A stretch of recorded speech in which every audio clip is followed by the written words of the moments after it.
Good afternoon बच्चों। Last class में हम लोग है सो मैट्रिक्स मल्टीप्लिकेशन देखे थे, एक एग्जाम्पल भी किए थे। आज हम लोग मैट्रिक्स मल्टीप्लिकेशन की प्रॉपर्टीज देखेंगे और कुछ मैट्रिक्स के टाइप देखेंगे, ट्रांसपोज देखेंगे। इतना आज देखने का प्रयास करेंगे, ठीक है। सबसे पहले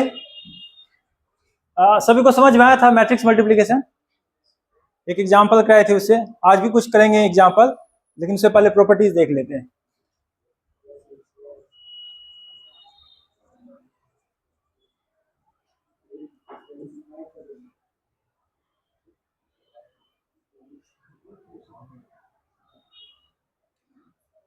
प्रॉपर्टीज ऑफ मैट्रिक्स मल्टीप्लिकेशन। पहला है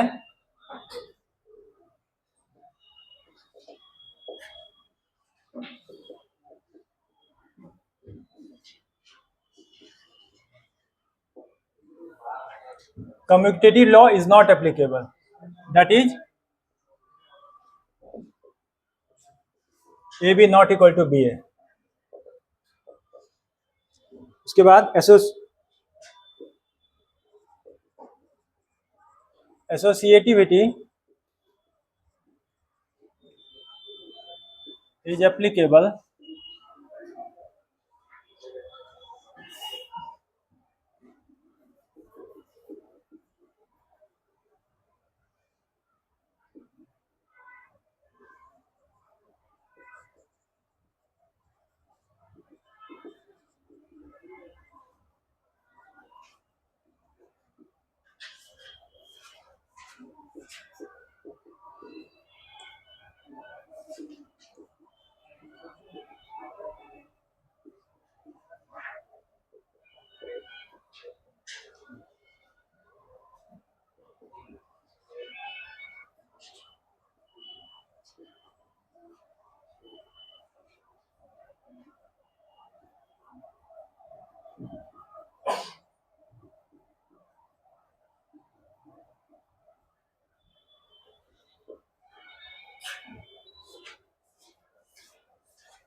नौ तक किए थे ना, देखो तो एग्जाम्पल।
हाँ, if A is a matrix of order m into n, m by n,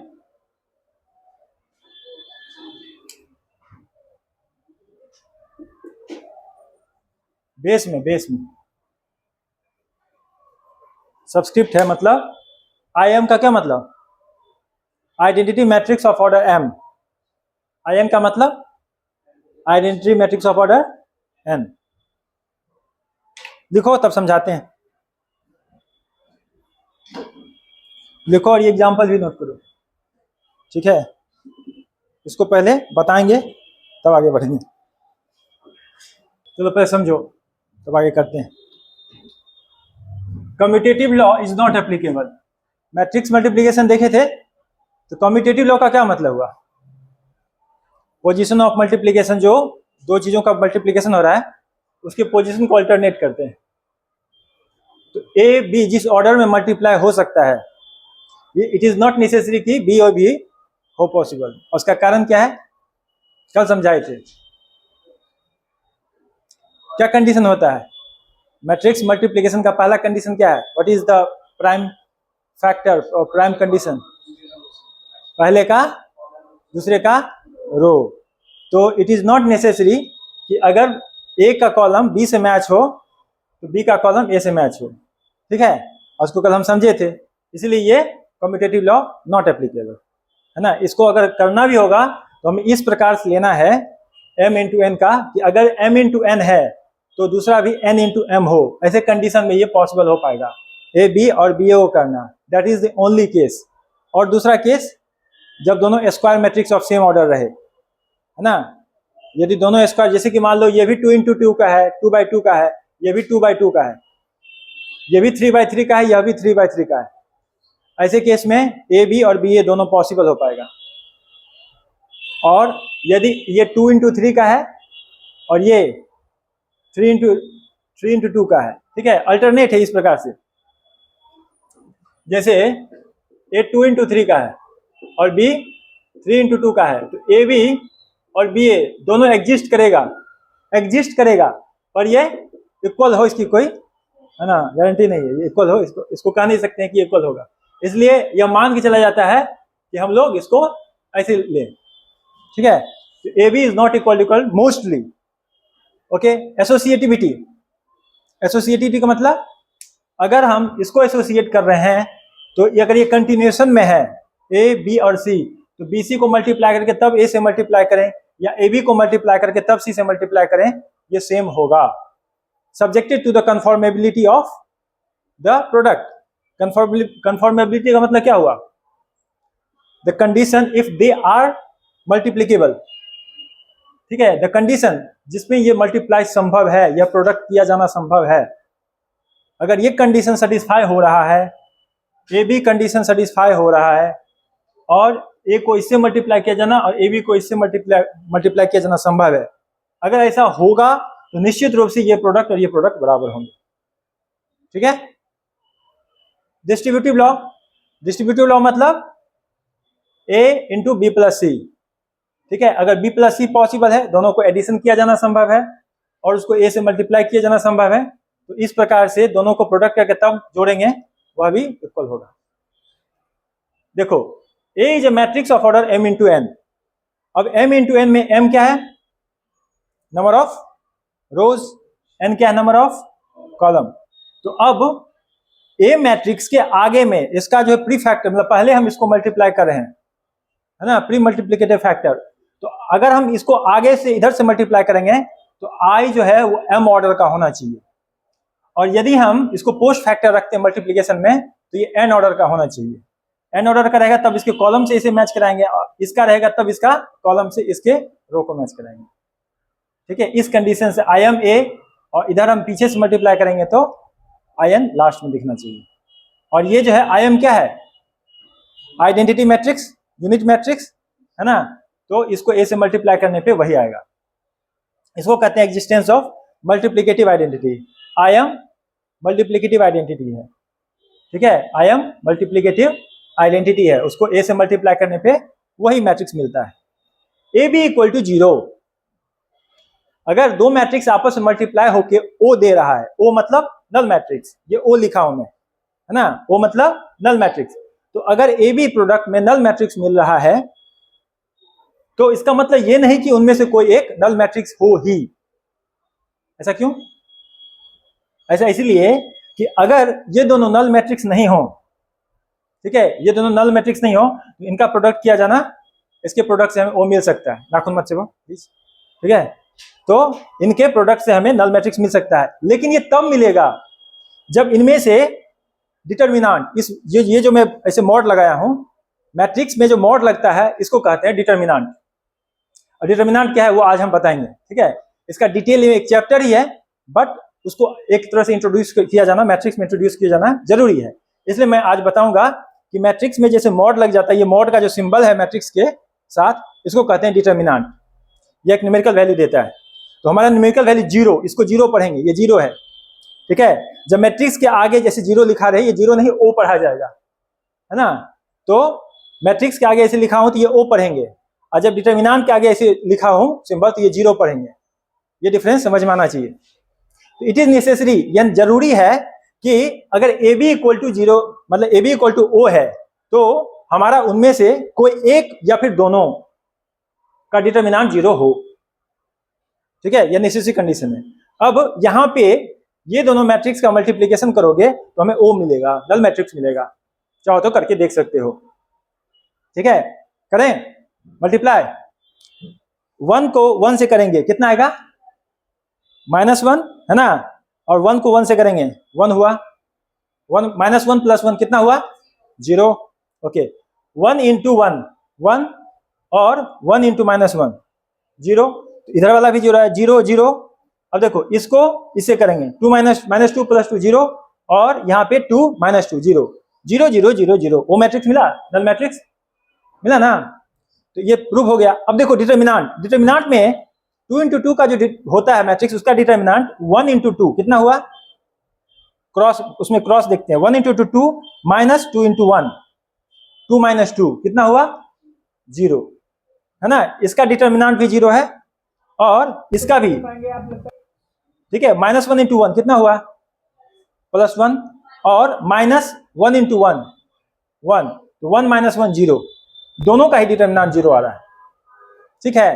तो मैट्रिक्स, दो मैट्रिक्स का प्रोडक्ट नल मैट्रिक्स हो सकता है, हाँ, और ये दोनों नल मैट्रिक्स नहीं हो सकते हैं, बट उनकी उनका जो डिटर्मिनांट वैल्यू जो होगा वो निश्चित रूप से 0 होगा।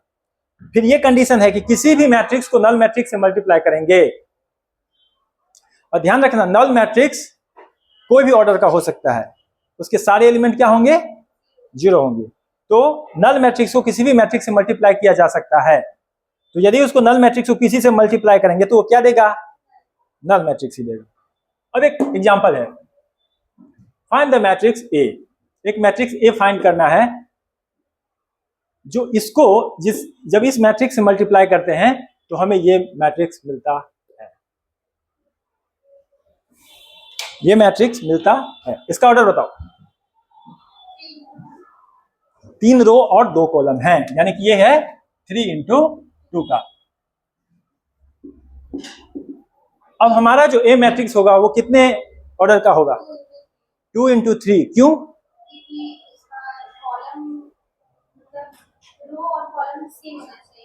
इसका कॉलम अगले के रो के बराबर होना चाहिए, इसलिए ए का जो है सो रो कितना होगा, 2 होगा। अब ए का कॉलम तुमने 3 कहा, क्यों,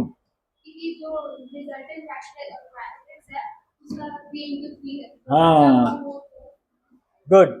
तो यदि हम इसको मल्टीप्लाई करते हैं 2 -1 1 0 -3 4, यदि हम इसको इससे मल्टीप्लाई करते हैं तो ये कितना है, 3 × 2 का है ना। और हमारा जो मिल रहा है वो कितने का है, -1, ठीक है। अब मैं ये रिडंडेंट हो रहा है तो तुमको मैं क्वेश्चन से ही समझा रहा हूं। ये कितने का होना चाहिए, इस लाइन को दोबारा से लिख लेना, जो मैं ब्लू से लिखा हूं, ये होना चाहिए 2 × 3 का, ये 2 × 3 का होना चाहिए।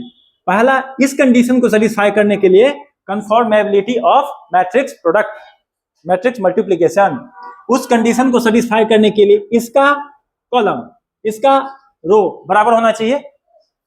पहला कंडीशन सेटिस्फाई हुआ।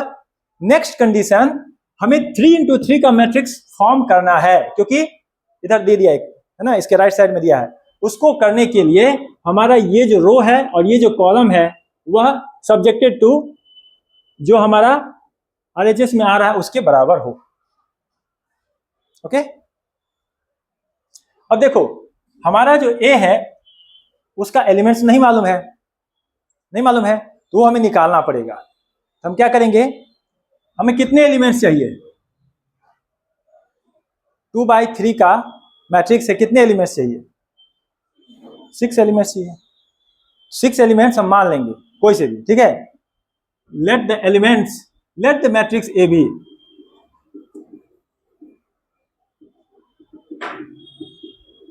है ना।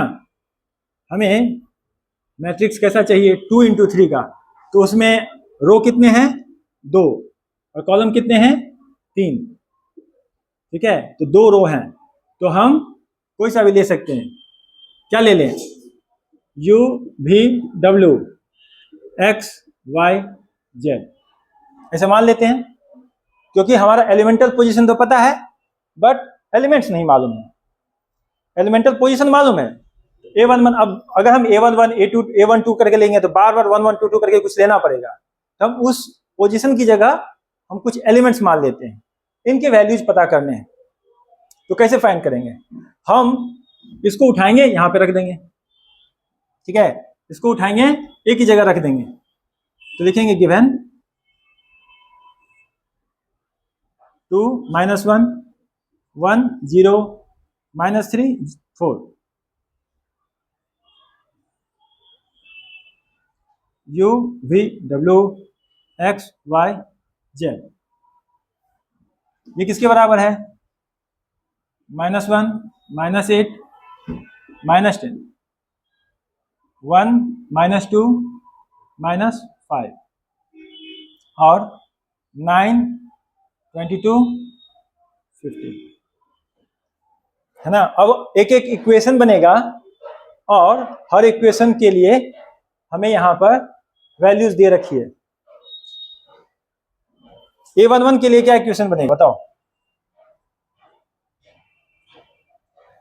A11 के लिए क्या इक्वेशन बनेगा, इसका पहला रो इसका पहला कॉलम, है ना।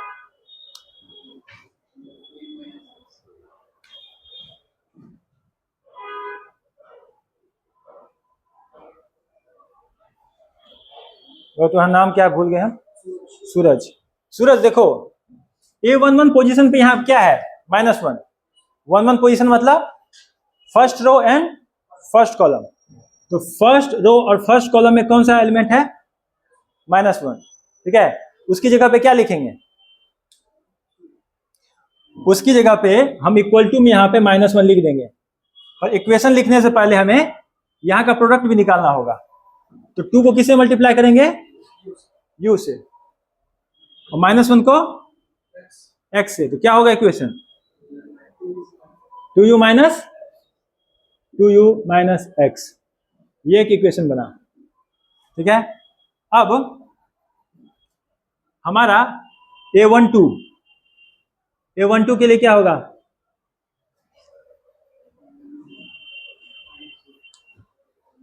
प्रियांजलि A12 के लिए इक्वेशन बताओ।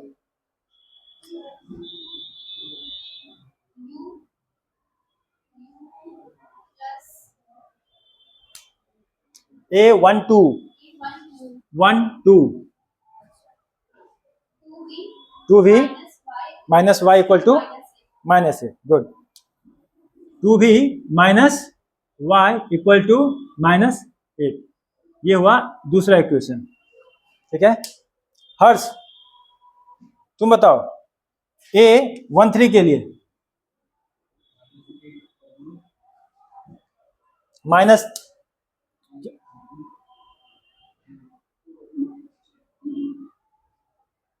बोलो, -3 1 3 first row and third column, 2w minus, yes, 2w minus z equal to -10। ठीक है, ओके। इधर मैं रब कर दूं, इधर तो सब लिख लिए। मिटाने वाला कहाँ है? ओके,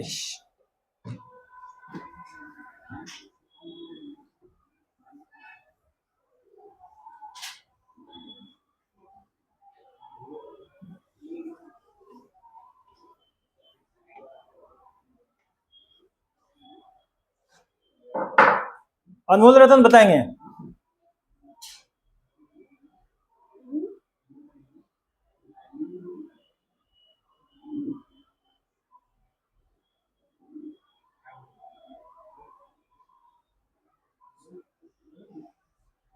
तो ये तो हो गया।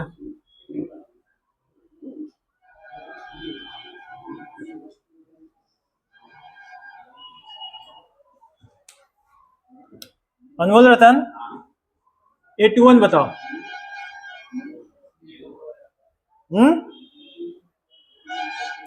u equal to 1। ठीक है, ये तो डायरेक्ट वैल्यू ही दे दिया है ना। ठीक है अंकित, 822 बताओ। फिर मुझे ड्रॉ करना होगा। 822 822 822 बोलो। v equal to -2। 823 Priyanjali 823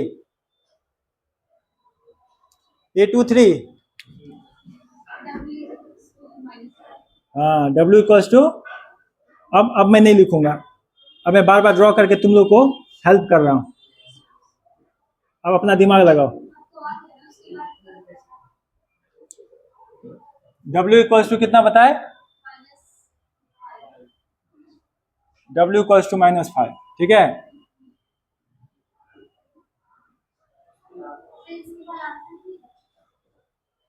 x y Z भी तो निकालने हैं, ये तो यू भी डब्ल्यू आया। हाँ निकालो एक्स वाई जेड निकालो उस इक्वेशन में रख के। 6 ही इक्वेशन चाहिए और हमें यू वी डब्ल्यू डायरेक्टली निकल गया, तो हमें इसको मल्टीप्लाई करने की जरूरत ही नहीं, वो वेरिफिकेशन के लिए यूज कर सकते हैं। ये तीनों इक्वेशन में यू वी डब्ल्यू की वैल्यूज रखो और एक्स वाई जेड निकालो। एक्स इक्वल टू कितना होगा? From 1 x equal to 2u plus 1, यानी कि 2 + 1, 2 × 1 + 1 3 है ना। फ्रॉम 2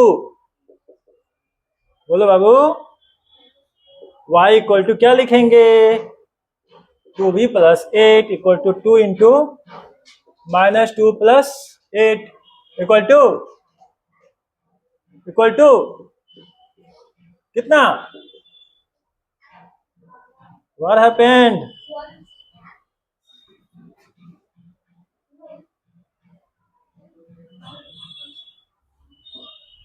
ट्वेल्व होता मैं 12 नहीं लिख देता, 4 होगा।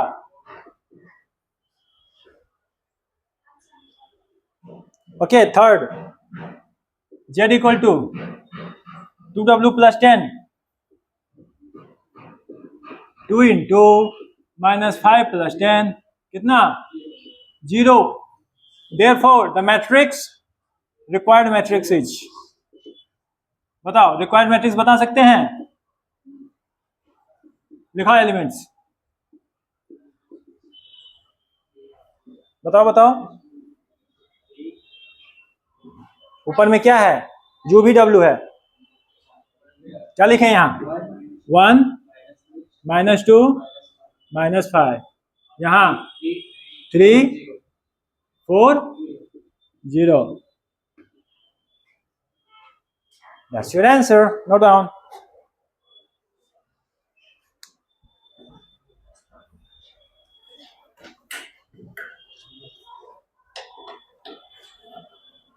Get ready for next example.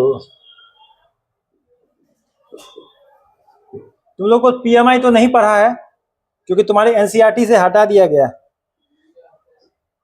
Principal of mathematical induction हटा दिया गया है,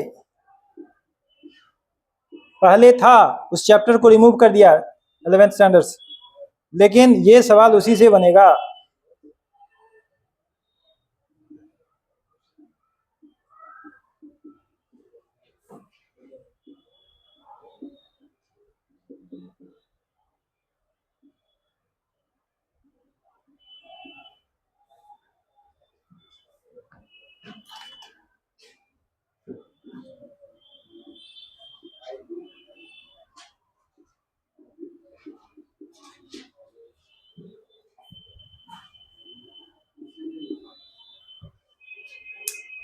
हो गया note down?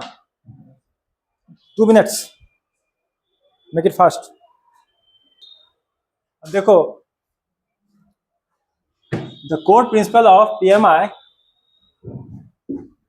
Is to use natural number, generalize the formula,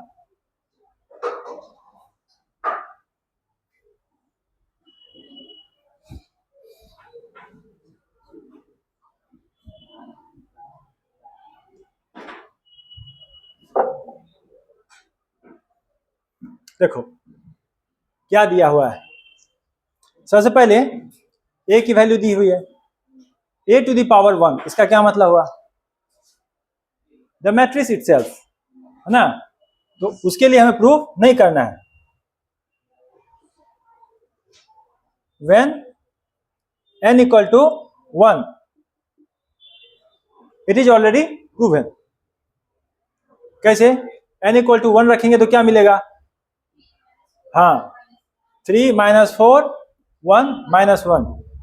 तो जब n इक्वल टू 1 रखेंगे, a to the power 1 equal to a equal to 1 + 2 into 1 - 4 into 1 1 और 1 - 2 इंटू 1।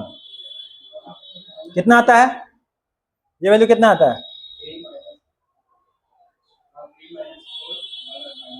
3 - 4 1 और -1, है ना?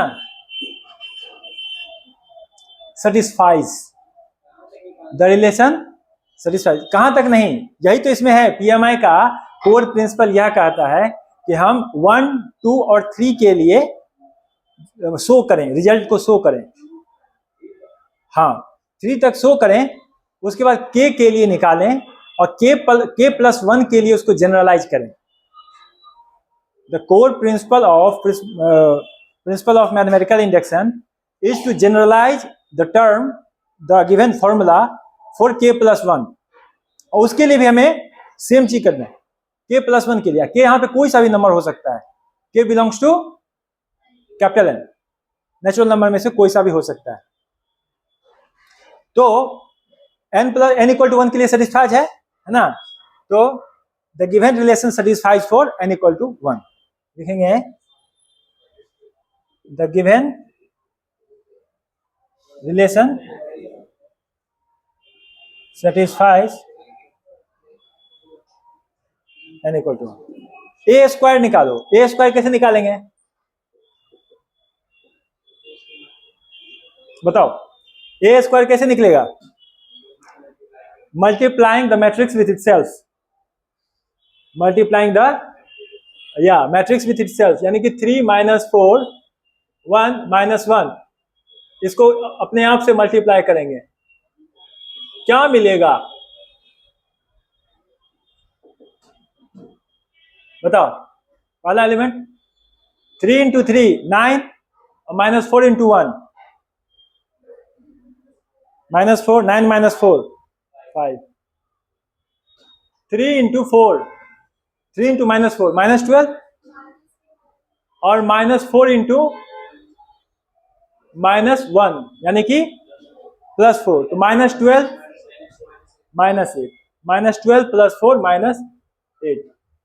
1 × 3 3 -1 × 1 -1 यानी कि 3 माइनस 1 2, 1 इंटू -4 और -1 into 1 -1 1, -4 plus 1 -3।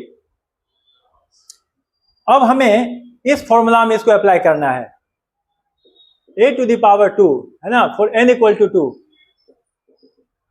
n equal to 2 हमारा a⁴ क्या निकलता है बताओ? 1 plus 2 into 2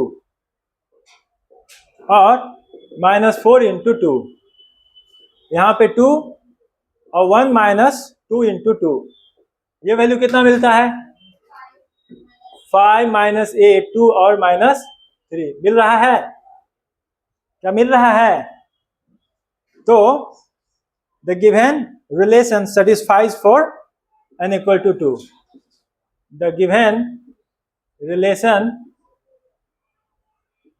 satisfies for n equals to 2। हो गया। n इक्वल टू 3 के लिए जनरली किया जाता है, उसको हम स्किप करते हैं, सेम ही आएगा, क्योंकि a स्क्वायर को फिर a से करना मल्टीप्लाई, तो उतना आएगा। ठीक है, लेट, है ना, let the condition be satisfied for n equals to k। ठीक है, let the given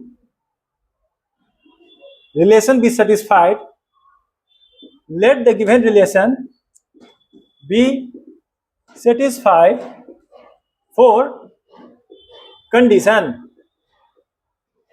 n equals to k for all k belongs to natural number, for all k belongs to natural number। इसके लिए मान लेते हैं हम, तो अब यदि इसके लिए मान लेते हैं तो इसके लिए a⁴ क्या होगा? a⁴ क्या होगा? 1 प्लस 2k -4k, है ना, यहां पर k प्लस 1 और 1 -2 इंटू k। हमको प्रूव करना है कि यह k प्लस 1 के लिए भी सेटिस्फाई होगा, और यदि k प्लस 1 के लिए सेटिस्फाई हो गया तो हम लोग PMI से यह बता सकते हैं कि this condition is valid for all the natural numbers, है ना। तो लिखेंगे we have to prove that the condition holds true even for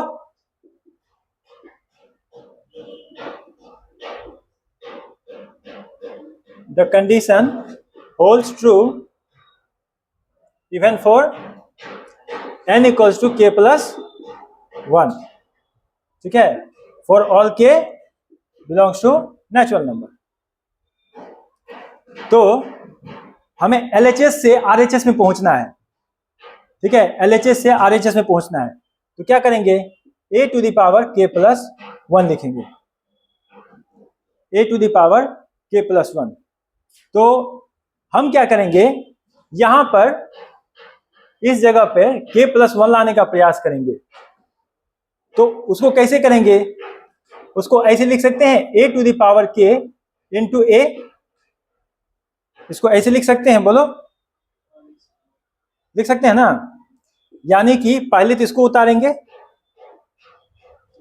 1 plus 2k -4k k plus 1 और 1 -2k, और a को क्या लिख सकते हैं? अरे a इक्वल टू गिवन है, बोलना, सोच रहा है इतना, क्या है? 3 -4 1 -1, इसको मल्टीप्लाई करेंगे और तब हम इसके RHS में जो आना चाहिए उसके बराबर शो कर देंगे। तो a इक्वल टू के हम कहां से शो यूज किए हैं? इससे। इसको हम क्या मान लिए हैं? ये सत्य है, हम मान लिए हैं कि ये, हाँ ये सत्य, ये होल्ड्स ट्रू कर रहा है, इस कंडीशन को हम सही माने हैं। इस सही कंडीशन को मानते हुए हम उस स्टेटमेंट को प्रूव करना चाह रहे हैं जिसको हम कंडीशन में रखें कि हो भी सकता है, नहीं भी हो सकता है। अगर वो सही हो गया तब ये किसी के लिए भी वैलिड होगा। उसके लिए हम क्या किए हैं कि a इक्वल्स टू k का रिलेशन हम 1 से लगाएं, तो यहां पे लिख देंगे फ्रॉम 1। तो हम उस ट्रू स्टेटमेंट को मान रहे हैं जिसको हम जनरलाइज करना चाह रहे हैं। अब हम इस मल्टीप्लीकेशन के लिए उस रिजल्ट को प्रूव करेंगे जहां पे n की जगह k+1 रख सके। अब ये मल्टीप्लीकेशन परफॉर्म करते हैं, ये मल्टीप्लीकेशन, तो इसको इससे करेंगे और इसको इससे करेंगे, क्या आएगा बताओ?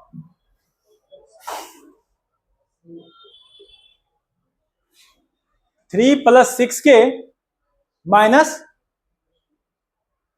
3 + 2k, 3 से करेंगे तो दोनों से ना होगा, तो 3 + 6k होगा ना, और माइनस 4, तो 3 + 6k माइनस 4k, ये पहले जगह पे आया है। अब A12 पे बताओ, A12 पे क्या आएगा? इसको इससे करो और इसको इससे करो,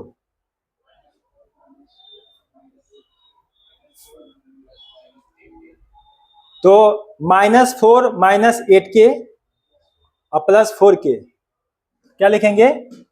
-4 - 8k और +4k, ठीक है। अब ये k है, अब क्या करेंगे? इसको इससे करो, 3k + 3 फिर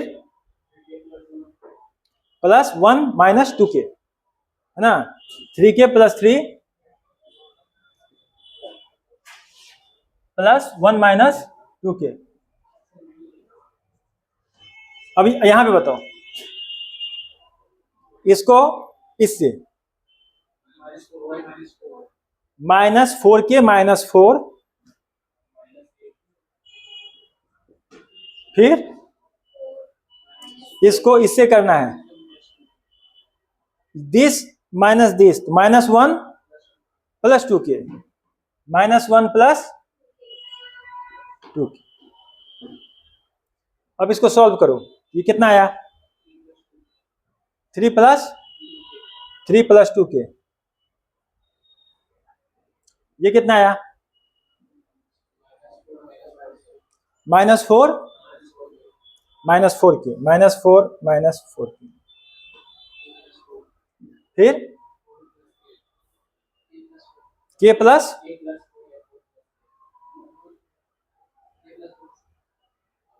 k+4, k+4 क्यों आया? एक्चुअली यहां पे -1, इसको ओके ओके,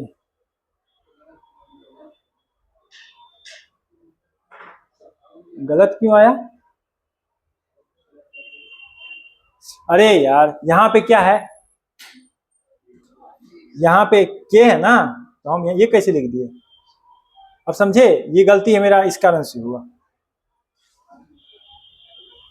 समझे मेरा मिस्टेक, समझे? तो उसके साथ है सो बदल जाएगा, तो ये क्या होगा? 3k + 1 - 2k, 3k + 1 - 2k, थोड़ा सा फिर से लिख देते, 3k + 1 - 2k, और यहाँ पे 4k - 4k -1 + 2k,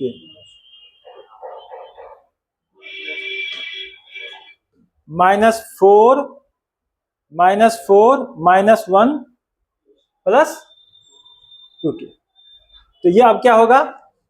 k + 1, और यहाँ पे क्या होगा? -2k - 1 -2k - 1, ठीक। अब इसको हमें उस फॉर्म में सजाना है जहां पे हम n की जगह k+1 लिख सकें। रुको, समझ लो पहले, समझते हुए चलते हैं, तो टाइम मिलेगा लिखने के लिए। तो इसको हम उस फॉर्म में लिखें जहां पे हम यहाँ पे n की जगह k+1 लिख सकें। तो ये बताओ, 1 + 2 × k + 1 लिख सकते हैं उसको? 3 + 2k को क्या लिख सकते हैं? 1 + 2 × k+1 लिख सकते हैं। 3 + 2k को ऐसे लिख सकते हैं।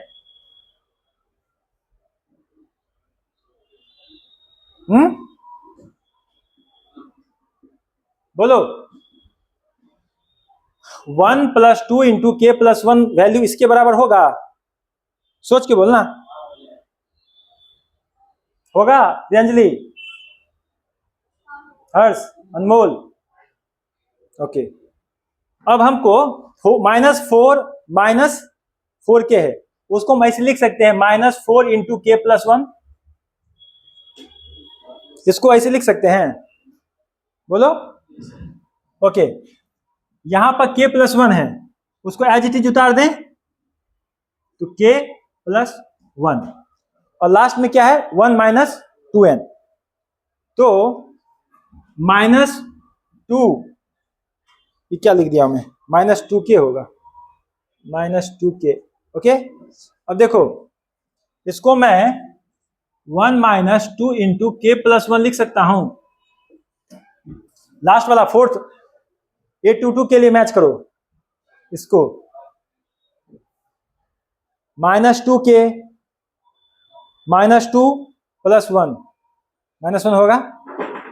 अब देखो RHS में यदि k+1 के फॉर्म में होता तो LHS = RHS प्रूव हो गया ना, LHS =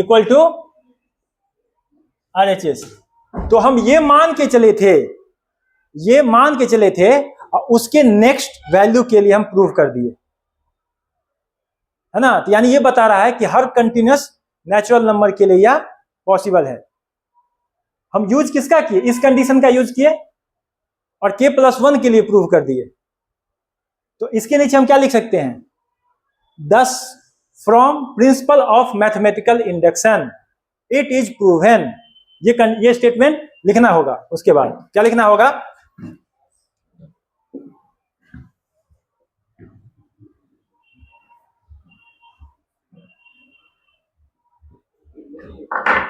ये लिखना होगा thus from principle of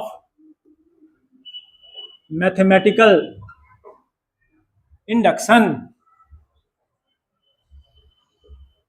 it is proven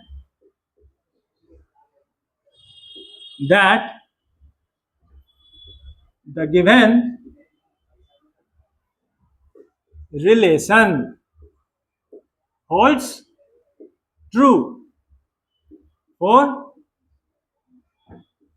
all the natural numbers। याद रखना, ऐसे जो फॉर्मूला कहता है प्रूव करने के लिए, वहां पे PMI लगेगा। PMI कब एप्लीकेबल है, नेचुरल नंबर्स के लिए, है ना। प्रिंसिपल ऑफ मैथमेटिकल इंडक्शन का मतलब क्या हुआ कि इंडक्शन वर्ड का क्या मतलब होता है, इंडक्शन मतलब इंड्यूस कर देना। इस एक कंडीशन के लिए संभव है, अगले कंडीशन के लिए होगा, तीसरे के लिए होगा, चौथे के लिए होगा, दिस गोज ऑन। इस प्रकार से ये चलता जाएगा। तो यहां पर हम n = 1 के लिए प्रूव किए, n = 2 के लिए प्रूव किए, और यह मान लिए कि n = k के लिए भी होगा, जहां k क्या है, कोई नेचुरल नंबर है।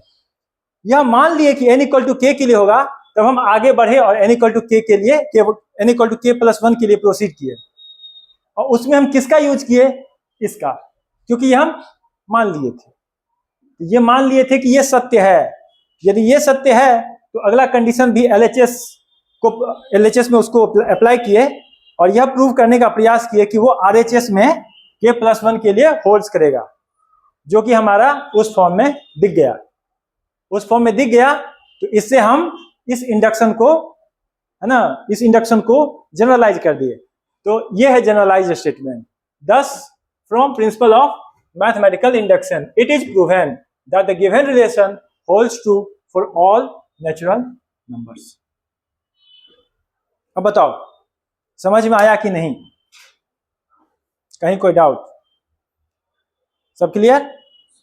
नहीं तो देख लो एक बार किसी स्टेप में, किसी जगह पे, क्योंकि ये पहली बार है जो PMI बता रहा हूं तुम लोगों को।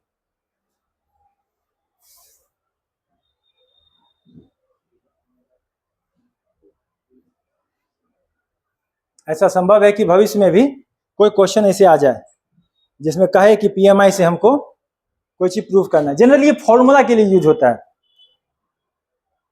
कोई ऐसे फॉर्मूला बना देगा, कहेगा कि अब मान लो यहाँ पे कोई ट्रिगोनोमेट्री के एलिमेंट्स होते, साइन थीटा कॉस थीटा होता, तो क्या करते, तब भी यहाँ एप्लीकेबल होता है ना। तो मैट्रिक्स में पीएमआई से पूछा जा सकता है और बोर्ड एग्जाम में क्वेश्चन दे सकता है।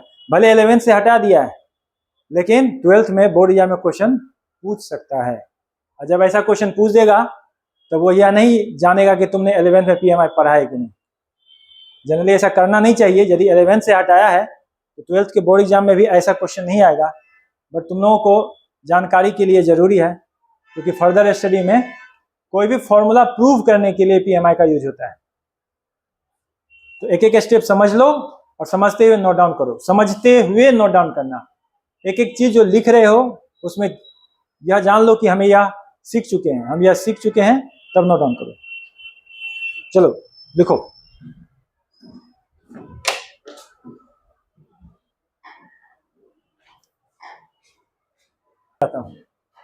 सब लिख लिए ना? सब लिख लिए? Okay.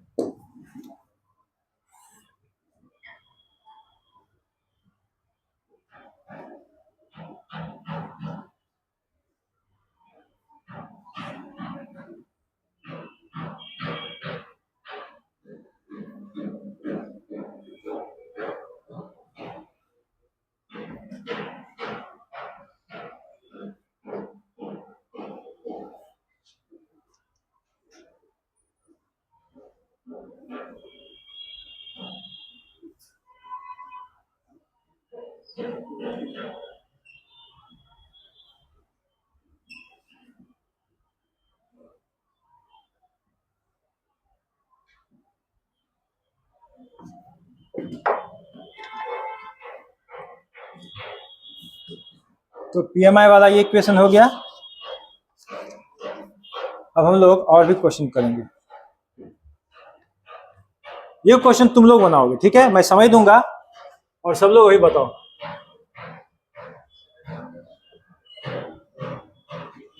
If a equals to 0 minus 10 alpha by 2, 10 alpha by 2 and 0, and I is a 2 by 2 unit matrix,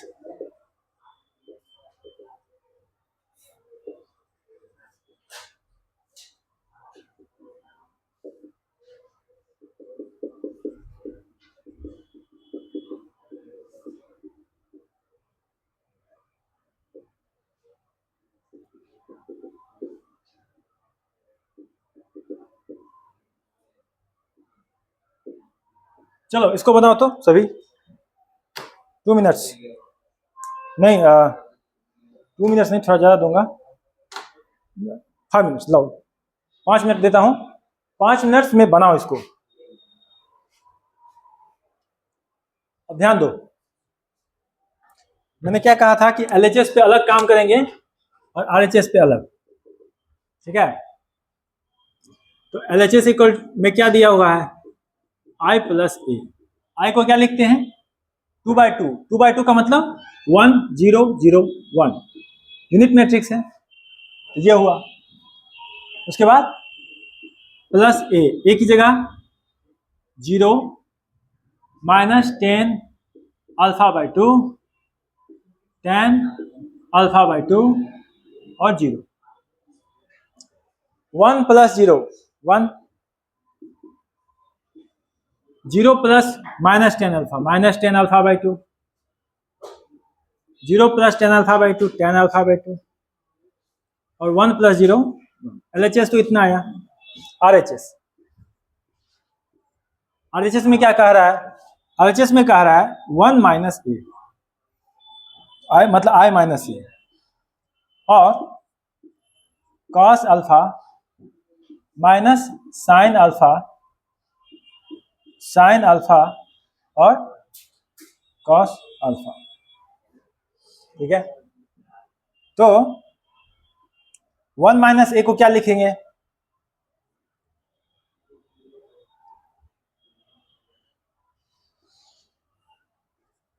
one zero zero one minus A की जगह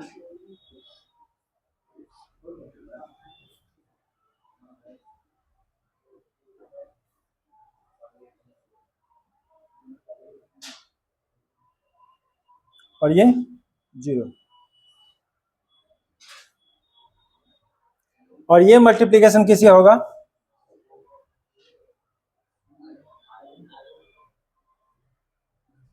cos alpha minus sine alpha, sine alpha फिर cos alpha. वो कितना होगा? इसमें से इसको घटाएंगे, देखो इस सब में -1 से मल्टीप्लाई करेंगे तो ये दोनों साइन अल्टरनेट हो जाएंगे। क्या मिलेगा हमें? 1 और माइनस, और यहां भी माइनस है ना, तो यहां पे 1 लिखाएगा, 1 tan alpha by 2 minus tan alpha by 2, और यहां पे 1 माइनस 0 1, और इनटू कॉस अल्फा। अब देखो कॉस अल्फा को क्या लिख सकते हैं बताओ? कॉस अल्फा को tan के टर्म में लिख सकते हैं? बोलो। कॉस अल्फा को tan के टर्म में कैसे लिखेंगे? क्योंकि जब तक लिखेंगे नहीं तब तक हम मल्टीप्लाई करेंगे और कुछ आएगा, क्योंकि सबको tan के टर्म में कन्वर्ट करेंगे तो ही ना हमारा है सो LHS इक्वल टू RHS आएगा।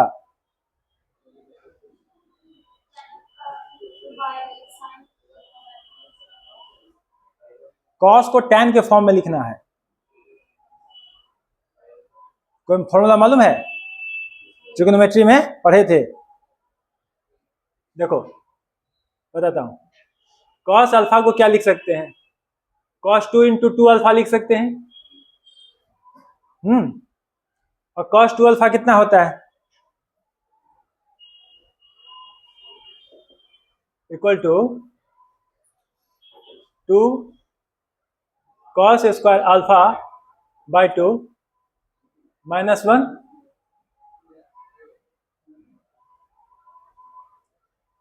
ठीक है।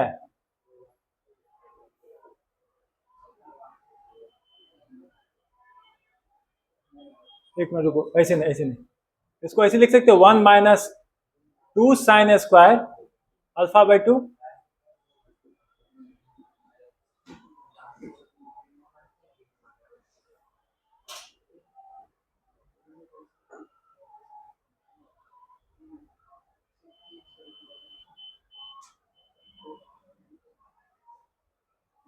इसको 1 से डिवाइड कर सकते हैं। 1 को क्या लिखेंगे?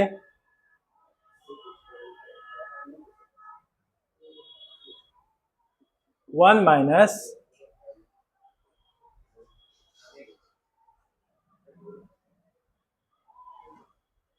2 साइन स्क्वायर अल्फा बाई 2।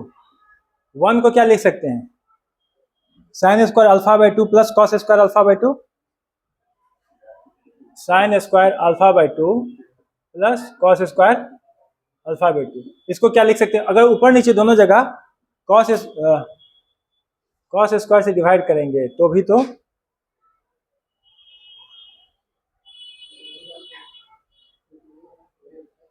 एक तो सेक रह जाएगा।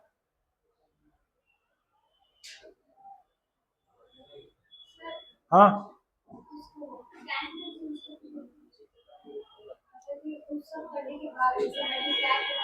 अच्छा, नेक्स्ट स्टेप यहां भी कर सकते हैं। हमको माइनस साइन अल्फा और कॉस अल्फा, तो ये कितना आएगा? इसको इससे करेंगे मल्टीप्लाई तो क्या आएगा? Cos alpha plus sine alpha into tan alpha by 2, ये आएगा। इसको इससे किए और इसको इससे किए, फर्स्ट पोजीशन पे ये आया। थोड़ा सा डिटेल में लिखते हैं। तो ये हुआ कॉस अल्फा और plus sine alpha into tan alpha by 2। अब हम सेकेंड पोजीशन के लिए लिखेंगे, तो इसको इससे करेंगे और इसको इससे करेंगे, तो क्या आएगा? माइनस साइन अल्फा और plus cos alpha into tan alpha by 2। इसको फिर इससे करेंगे तो क्या आएगा? Cos alpha into minus sine tan alpha by 2 और प्लस साइन अल्फा। ठीक है, इस जगह पे क्या आएगा? Minus sine alpha into tan alpha by 2 और प्लस कॉस अल्फा।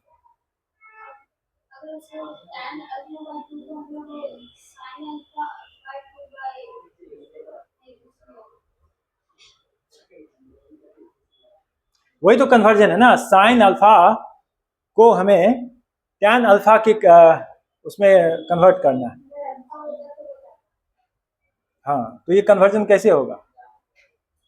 क्योंकि ये वैल्यू जो कह रहा है 1 के बराबर है, ये 1 के बराबर कैसे होगा?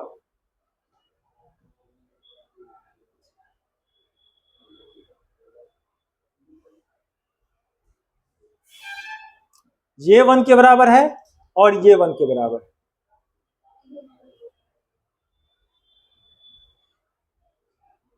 करते हैं, करके देखने में, करने से होता है। ठीक है, ध्यान से देखो, इसको लिख सकते हैं कॉस अल्फा को क्या लिख सकते हैं? कॉस 2 इंटू अल्फा बाय 2, और इसको क्या लिख सकते हैं? Sine 2 into alpha by 2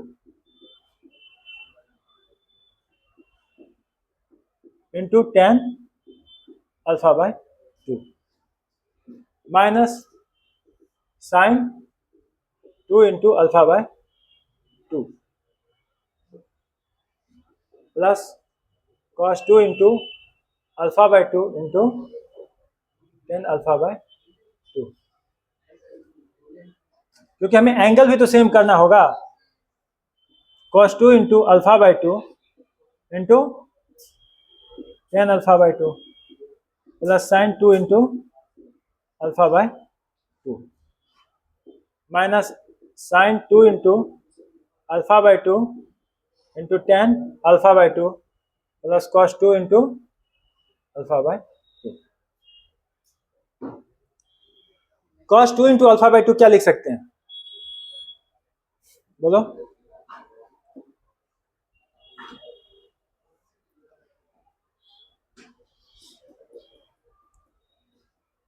cos 2 into alpha by 2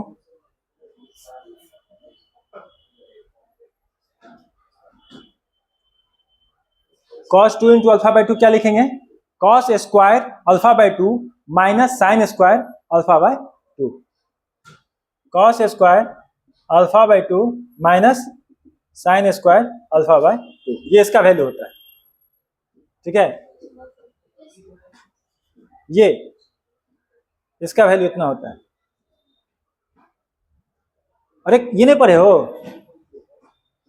cos 2a equals to cos square a minus sine square, उसी से तो आया है,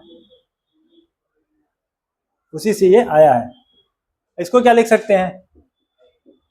sine alpha by 2 into cos alpha by 2, और टैन को क्या लिख सकते हैं? साइन अल्फा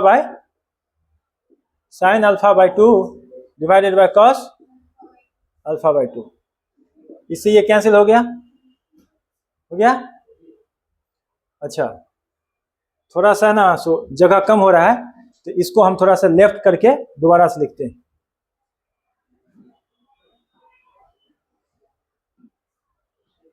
ठीक है, क्या लिखे थे? इसकी वैल्यू लिखे थे, क्या लिखे थे? Cos square alpha by 2 minus sine square alpha by two, cos square alpha by two minus sine square alpha by two plus sine two alpha by two, इसको क्या लिखेंगे, two sine alpha by two into cos alpha by two, इसको क्या लिखेंगे, sine alpha by two divided by cos alpha by two. ये और ये cancel हो गया। अब हम इसका करेंगे, ये कितना होगा, minus two sine alpha by two into, बात नहीं, और इसको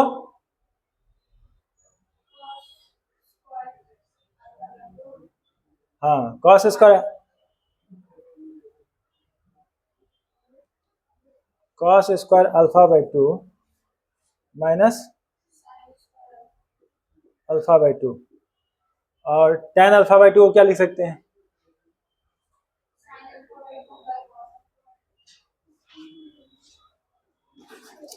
अरे यार टेन में कन्वर्जन हो जाता तो ज्यादा आसानी से होता, कोई फॉर्मूला होता है अगर तुम लोग को याद नहीं है,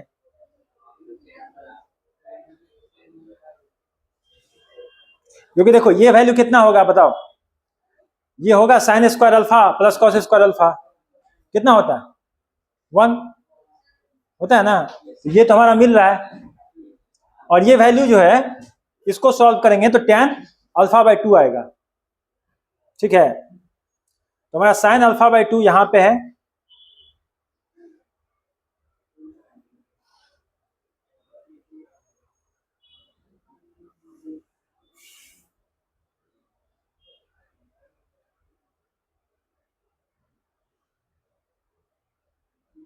अरे रुको रुको रुको, इसको ऐसे लिख सकते हैं, cos square alpha by to, हम सबको शुरू से ही कन्वर्ट करेंगे, रुक जाओ रुक जाओ रुक जाओ,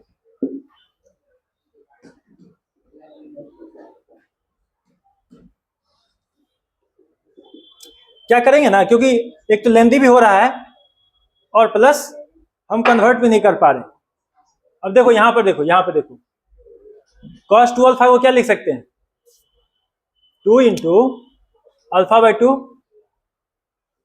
ऐसे लिख सकते हैं, और कॉस इसको लिख सकते हैं cos square alpha by two minus sine square alpha by to, और नीचे में 1 ऐसे लिख सकते हैं।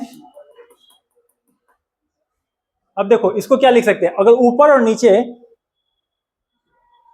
एक मिनट रुको, इसको ऐसे लिख सकते हैं cos square alpha by two minus sine square alpha by two divided by cos square alpha by two plus sine square alpha by two. ऊपर और नीचे दोनों जगह अगर हम cos square alpha by two से डिवाइड करेंगे, ऊपर और नीचे न्यूमरेटर और डिनोमिनेटर दोनों में cos square alpha by two से डिवाइड करेंगे, ये 1 हो जाएगा, ये ten square alpha by to मिलेगा, तो 1 minus ten square alpha by two divided bye, और ये 1 plus ten square alpha by to मिला। उसी तरह से साइन अल्फा को क्या लिख सकते हैं, साइन अल्फा को क्या लिख सकते हैं, 2 sine sine 2 into alpha by two, इसको ऐसे लिख सकते हैं 2 sine alpha by two into cos alpha by two divided by 1, 2 sine alpha by two into cos alpha by two divided by cos square alpha by two minus plus sine square alpha by two. ऊपर और नीचे cos square alpha by two से divide करेंगे तो क्या मिलेगा,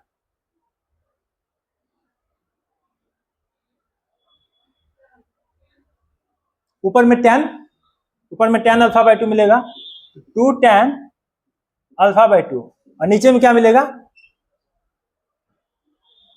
1 plus tan square alpha by to, 1 plus tan square alpha by to. अब देखो साइन अल्फा और कॉस अल्फा को हम tan अल्फा बाई टू के टर्म में लिख पाए, ये कन्वर्जन हम पहले ही कर देंगे, और इस कन्वर्टेड फॉर्म को हम यहाँ पे रखेंगे, ठीक है। एक्चुअली इसकी जरूरत नहीं थी, पर चूंकि तुम लोग को ट्रिग्नोमेट्री में ये बताना था ये कैसे आता है, इसलिए मैं ये बता। अरे कॉस स्क्वायर अल्फा बाई 2 से डिवाइड कर रहे हैं,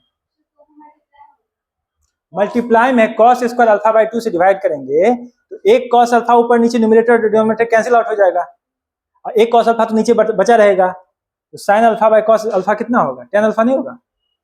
देखो बाबू, 2 sine alpha by 2 into cos alpha by 2, इसको मैं बोल रहा हूं कि कॉस स्क्वायर अल्फा बाई 2 से डिवाइड करेंगे, तो एक तो चला जाएगा और साइन बाई कॉस क्या मिलेगा, मिलेगा 10। अब देखो ये जो वैल्यू है cos alpha sine alpha cos alpha, इसके जगह पे हम इसको और इसको रखेंगे तो क्या मिलेगा, 1 tan alpha by 2 minus tan alpha by 2 1, और कॉस अल्फा की जगह क्या रखेंगे, ये रखेंगे 1 minus tan square alpha by 2 1 plus tan square alpha by 2। Sine alpha by 2 की जगह क्या रखेंगे, ये रखेंगे 2 tan alpha by 2 divided by 1 plus tan square alpha by 2।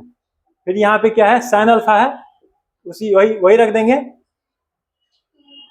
Actually यहाँ माइनस साइन है, यहाँ पे एक माइनस साइन हमें दे देना चाहिए, तो 2 tan alpha by 2 divided by 1 plus tan square alpha by 2, और यहाँ पर 1 minus tan square alpha by 2 divided by 1 plus tan square alpha by 2।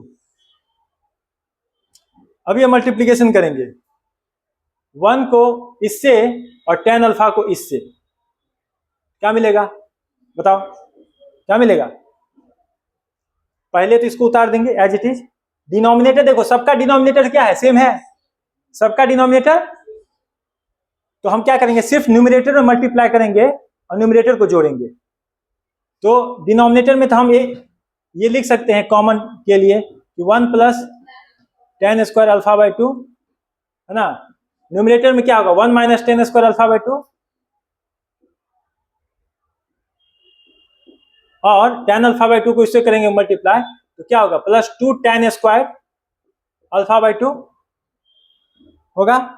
अब हम 1 को इससे करेंगे तो क्या मिलेगा माइनस 2 tan अल्फा बाई 2, और tan को फिर इससे करेंगे तो क्या मिलेगा, tan अल्फा बाई 2 को इससे करेंगे मल्टीप्लाई तो क्या मिलेगा,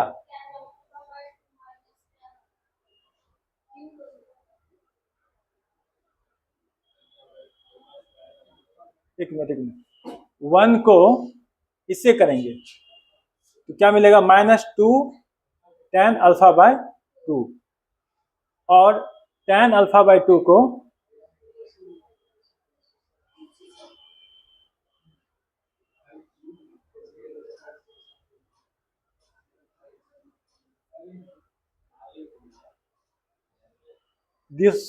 इसको इससे करेंगे और इसको इससे, तो क्या मिलेगा plus tan alpha by 2 minus tan cube alpha by 2 और divided by tan square alpha by 2। यहां भी डिनोमिनेटर में तो वही होगा 1 plus tan square alpha by 2। इसको इससे करेंगे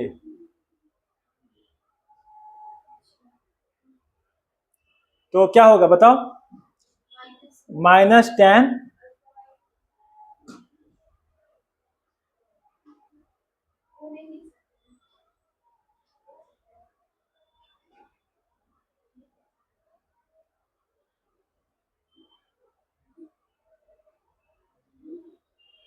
माइनस tan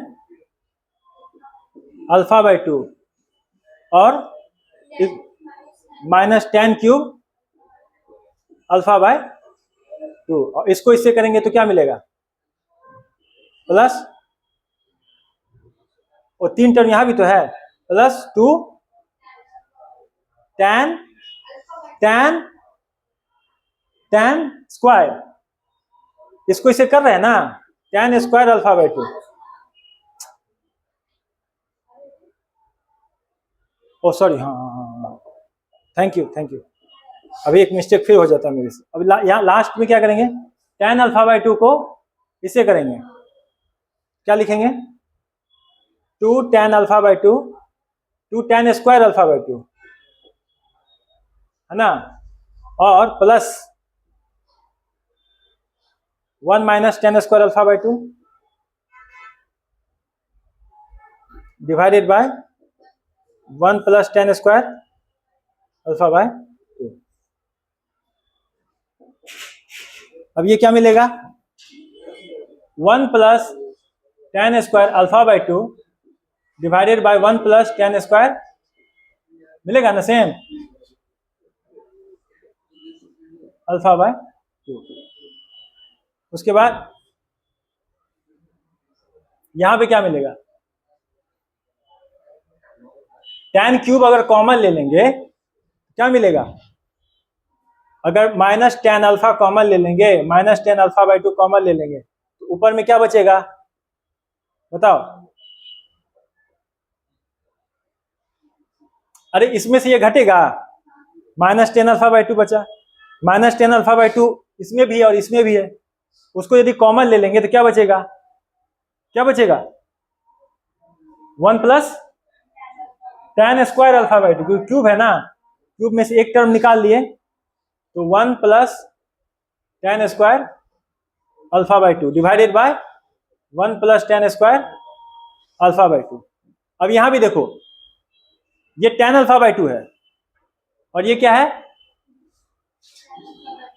हाँ, और देखो ये इसको हम इससे किए थे ना मल्टीप्लाई, तो ये माइनस और इससे मल्टीप्लाई होगा तो ये प्लस हो जाना चाहिए था, है ना। तो इसमें से भी यदि हम tan अल्फा बाई 2 में से इसको घटाओ, tan अल्फा बाई 2 बचा, उसमें tan क्यूब है, अगर हम यहाँ पे tan अल्फा बाई 2 कॉमन ले लेंगे क्या बचेगा, 1 plus tan square alpha by 2 divided by tan square alpha by 2, और यहां भी 1 plus tan square alpha by 2 divided by, तो क्या मिला, RHS मिल गया, क्योंकि ये कैंसिल हुआ, ये कैंसिल हुआ, ये कैंसिल हुआ और ये कैंसिल हुआ, क्या मिला, मिला 1 माइनस tan अल्फा बाई 2, है ना, tan अल्फा बाई 2 और 1, यहां पे लिखेंगे LHS equal to RHS prove, LHS equal to RHS prove. इसमें ट्रिक किस चीज के लिए था कि cos अल्फा को हम tan के टर्म में लिखे तो क्वेश्चन थोड़ा आसान होगा, नहीं थोड़ा लेंदी इस चीज के लिए हो जाएगा कि हमें कन्वर्ट करना, एक टर्म में कन्वर्ट करना है, और थोड़ा सा मल्टीप्लीकेशन में ध्यान रखना है, मल्टीप्लीकेशन अगर केयरफुली करेंगे तो आसानी से बनेगा। बोलो, कुछ कहना है, कुछ पूछना है, ये बहुत आता है, ये 3 बार ऑलरेडी आ चुका है, सीबीएसई का फेवरेट क्वेश्चन 3 बार आ चुका है, हाँ, एक बार तो कॉम्प्लीमेंट्री में आया है 2008 में, 2012 में। नहीं तो देखो हमें फॉर्मूला याद रहना चाहिए, कॉस अल्फा ये मुझे बताना पड़ गया, पर एक्चुअली ये ग्रांटेड इंफॉर्मेशन है, तुम्हें एक्चुअली ये पूरा याद रहना चाहिए था कि तुमको इसको डायरेक्टली यूज कर लेना है ना। ये जो है tan अल्फा बाई 2, मैं इसलिए बोला कि तुम लोग जानते हो क्या इस फॉर्मूला को, कि कॉस को tan में कैसे कन्वर्ट करते हैं, तुम लोग चूंकि नहीं जानते थे तो मुझे ये बताना पड़ गया कि कैसे निकालते हैं। हाँ वही बात है, नोट करो इसको, सावधानी से नोट करना एक एक स्टेप को देखते हुए।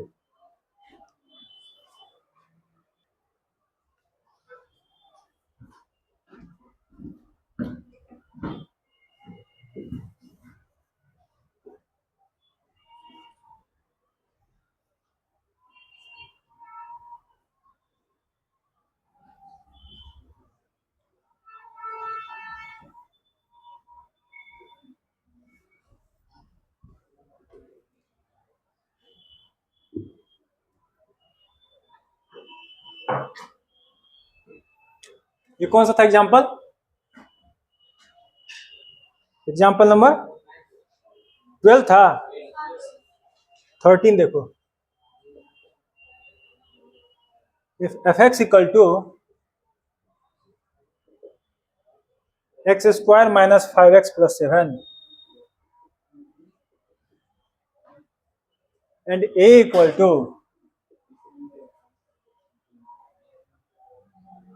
3 1 माइनस 1 2,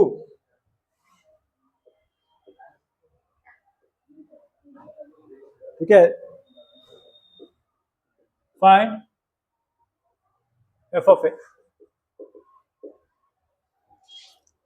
कैसे करोगे बताओ?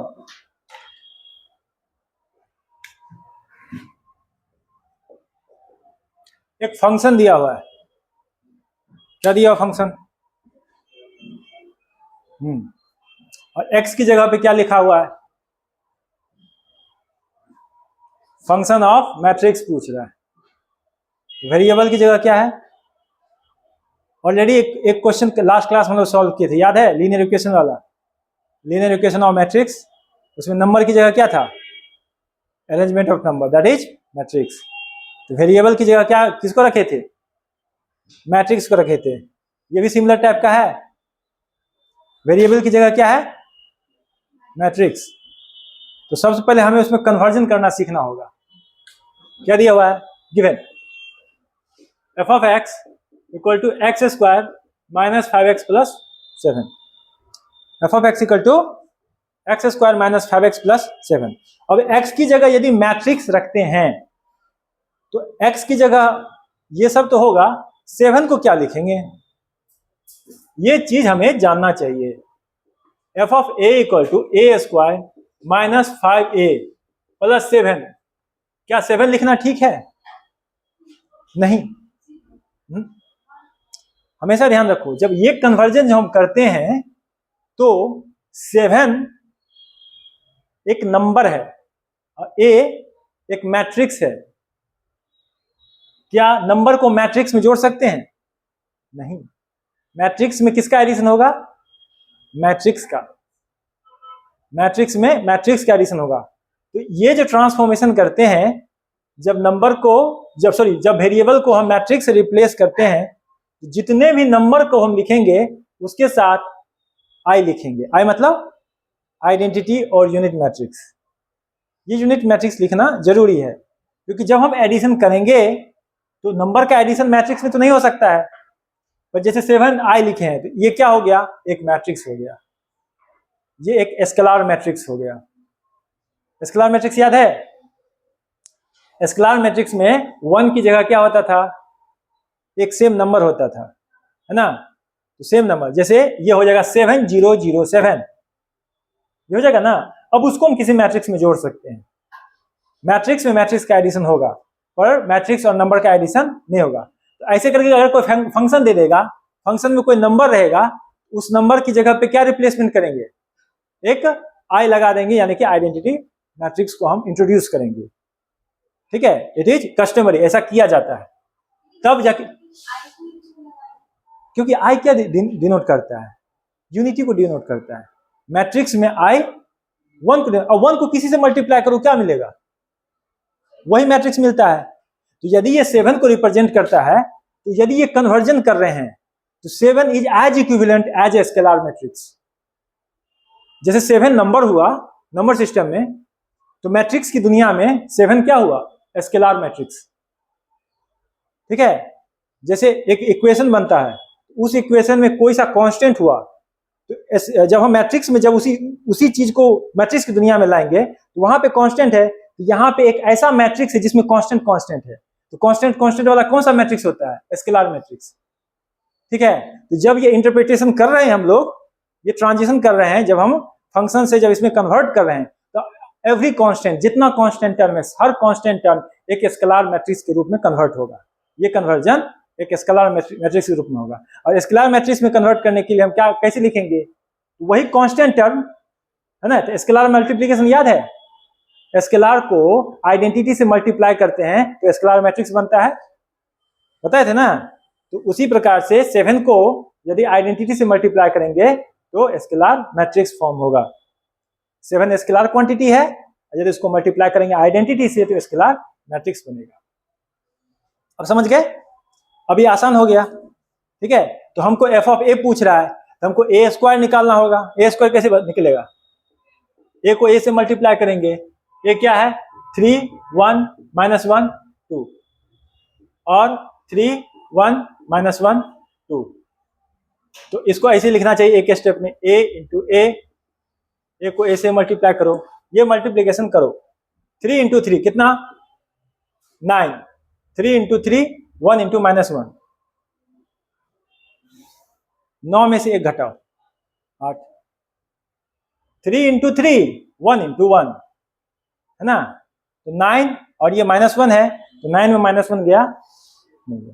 3 इंटू 1 1 इंटू 2, 3 प्लस 2, 3 प्लस 2 कितना? 5। -1 इंटू 3 2 इंटू -1, -3 -2 -5, -1 इंटू 1 और 2 इंटू 2 3। ये ए स्क्वायर हुआ। -5a, -5a मतलब -5 इंटू ए की जगह पे क्या होगा? 3 1 -1 2। ये स्केलर मल्टीप्लीकेशन हुआ। जल्दी से बताओ कितना होगा? -15 -5 5 -10। अब 7i बताओ कितना होगा? 7 इंटू 1 0 0 1, ये मल्टीप्लीकेशन कितना होगा? 7 0 0 7। अब हम ये एडिशन परफॉर्म करेंगे। ये एडिशन परफॉर्म करेंगे तो क्या लिखेंगे? लिखेंगे A square F of A equal to A square -5a। -5a को ऐसे लिख सकते हैं, plus of -5a plus 7i। बताओ, ऐसे लिख सकते हैं ना? ये हो गया 8 5 -5 3 प्लस -15 -5 5 -10। हाँ सही है, 7 0 0 7। ये तुम्हारा आएगा लड्डू लड्डू लड्डू लड्डू इक्वल टू ओ, यानी कि नल वेक्टर। ये क्या है? 0 नहीं है, ये क्या है? नल वेक्टर है, ओ है, ठीक है। This is O, null vector.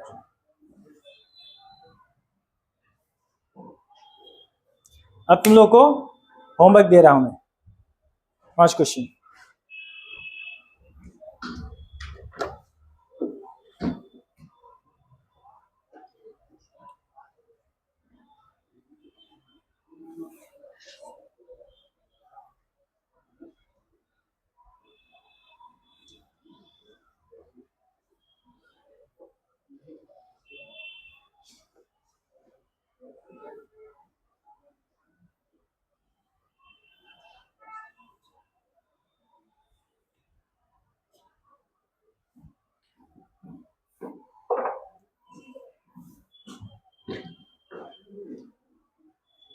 ये था 13 14 15 16 17 18, ये तुम्हें करने हैं होमवर्क। कल ये सब करके आना। Example number 14, if a equal to 1 2 -2 3, b equal to 2 1 2 3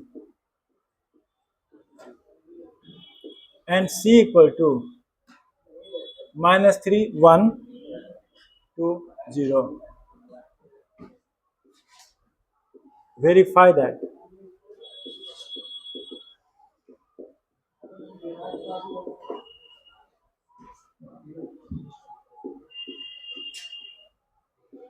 If a equal to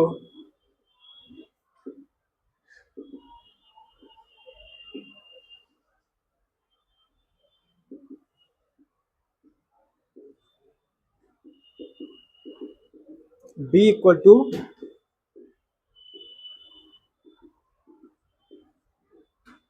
and C equal to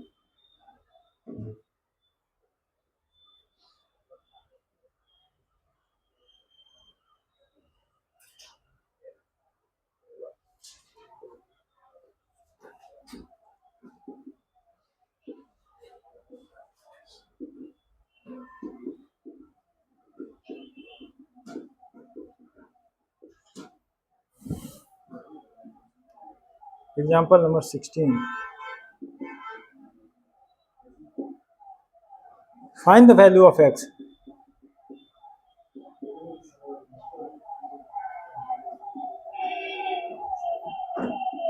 If देखो वही क्वेश्चन है ना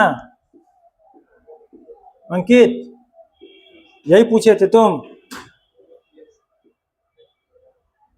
ये तीन अलग अलग एलिमेंट है, 1 into 1 नहीं है, 1x1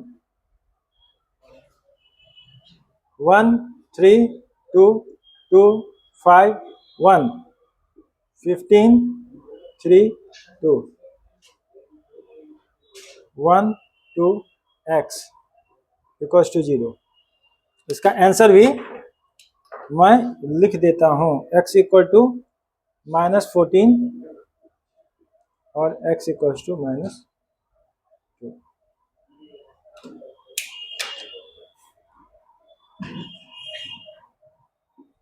example number 17। If fx equals to cos x minus sin x 0 sin x cos x 0 और 0 0 1,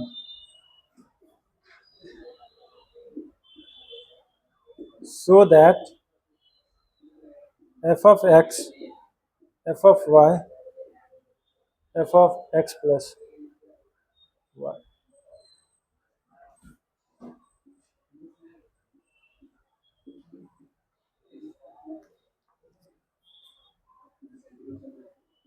if a equal to cos alpha sin alpha minus sin alpha और cos alpha, so that a square equal to cos 2 alpha sin 2 alpha minus sin 2 alpha cos 2 alpha। चलो ये 5 question तुम्हारे homework हैं, इसको बना के लाओगे। ज्यादातर क्वेश्चन सो दैट वाले हैं, देखो 4 क्वेश्चन है, सो दैट, वेरीफाई दैट, और एक क्वेश्चन में आंसर फाइंड करना है। हो जाएंगे, सब आसान है, सबके कॉपी में कल चेक करूंगा मैं। ठीक है, सभी को ट्राई करना और बनाना। ठीक है, कल मिलते हैं, थैंक यू।